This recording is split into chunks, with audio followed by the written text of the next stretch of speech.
செங்கல்பட்டு மாவட்டம் இடைக்கழிநாடு பேரூராட்சி பகுதியில் அதிமுக வேட்பாளர் பெரும்பாக்கம் ராஜசேகர் வீதி வீதியாக சென்று தீவிர பிரச்சாரத்தில் ஈடுபட்டார்.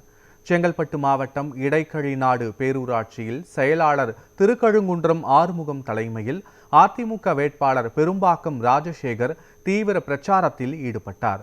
முட்டுக்காடு, ஊதியூர், நயினார்குப்பம், இளம்பூர், செமிலிபுரம், கடப்பாக்கம், கெங்கதேவகுப்பம் உள்ளிட்ட கிராமங்களில் தீவிர பிரச்சாரம் மேற்கொண்ட அவர் அதிமுக தலைமை அறிவித்துள்ள தேர்தல் வாக்குறுதியான உதவித்தொகை 10,000 ரூபாய், இலவச ஃப்ரிட்ஜ், ஆண்டுக்கு 3 சமையல் கேஸ் சிலிண்டர்கள் மற்றும் 100 நாள் வேலைவாய்ப்பு திட்டம் 150 நாட்களாக உயர்த்தி வழங்கப்படும் என எடுத்துரைத்து தீவிரமாக வாக்கு சேகரித்தார். அப்போது பொதுமக்கள் அவருக்கு ஆரத்தி எடுத்து உற்சாக வரவேற்பு அளித்தனர்.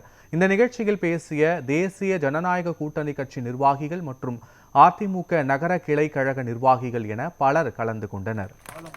நான் வந்தா என்ன முதலமைச்சர் ஆக்கினால் நகர பஞ்சாயத்துக்கும் டவுன் பஞ்சாயத்துக்கும் நான் 100 நாள் வரை 150 நாளாக உயர்த்துவேன் என்கின்ற ஒரு